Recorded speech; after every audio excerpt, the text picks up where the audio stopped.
Welcome to Homebrew Wednesday. It's going to be a nice quick video. Mostly going to talk about my next brew day, which will hopefully be this week. It's going to be my first lager.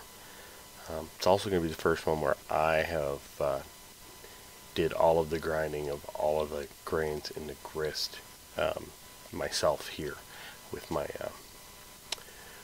grinder. I have the small one, the one Charlie Peep talks about, the Corona mill style grain mill, and I did about half of the stuff in my last batch. I had half of it already ground at the homebrew shop, so I had something to compare it to, and I was pretty happy with the grind.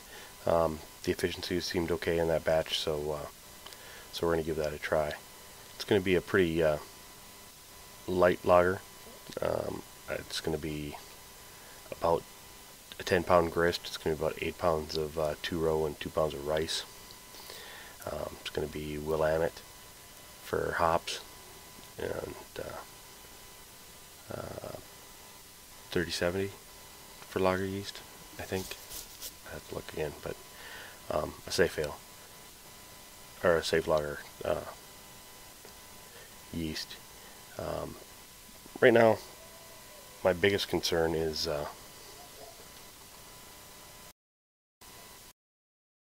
welcome to Homebrew Wednesday for June 27th.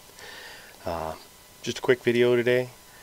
Doing it inside, not out in the garage. Not got any projects going today. The project for this week is my first lager. It's also going to be the first batch where 100% of the grist will be ground on my Corona mill.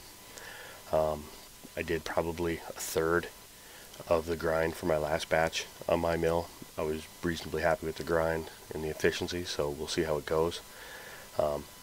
This batch I haven't quite sorted out exactly what it's going to be. I kind of know the grist is going to be probably about 8 pounds of 2-row and 2 pounds of rice, and we'll kind of see where that puts us as far as volume, because I'm going to probably try to hit the starting gravity pretty accurately so it doesn't get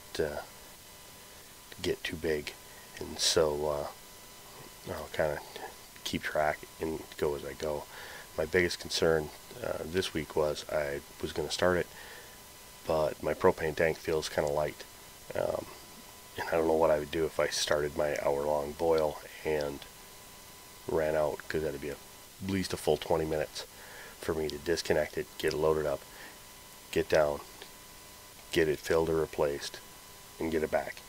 And I'm not sure how I would deal with that. I'm not sure how the beer would deal with that. So if anybody has any ideas on that, let me know. I'm going to try to make that not an issue by refilling it before I start. I still need to get, I have some video shot for a bottle washing video, not a bottle sanitation, not a bottling day video, but how I prep bottles, getting ready for that. And I have a lot of that video shot. I just have to, it didn't have very good sound on it, and I'll have to go back through and voice it over and put it all together. I just haven't got to that yet. And then that's about it really for what I have on the horizon right now. That's the biggest problem I have with this lager experiment. My wife would like a lager. I'm going to give it a shot.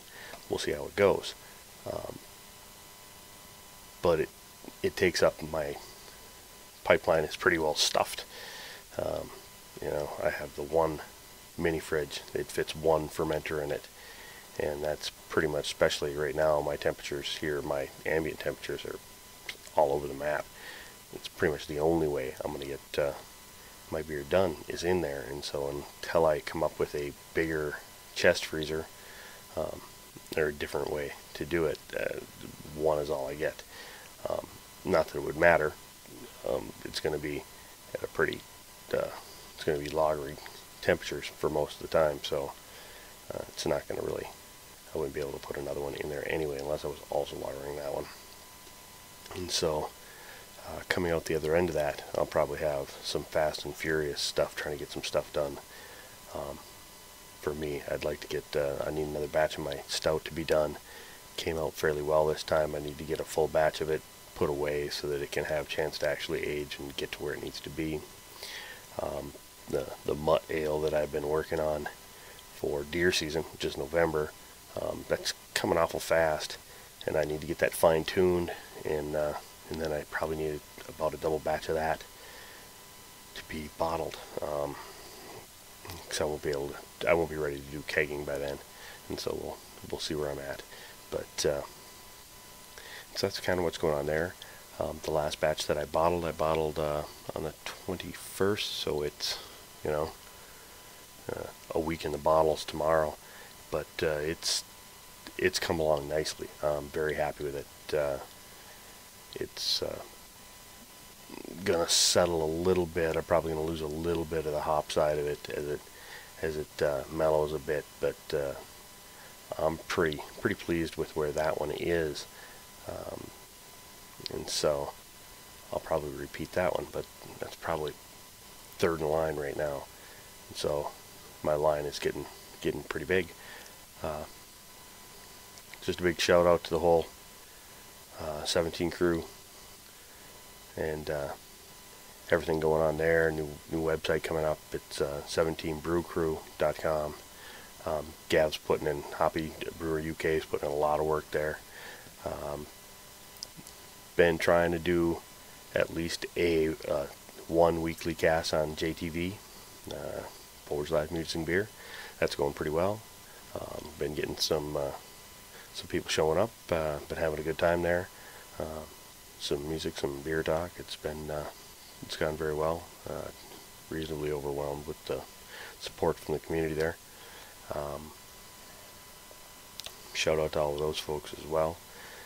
But other than that, this is like I said, I'm going to try to make this one a quick one. We're already looking around 7 minutes or so. So let's wrap that up.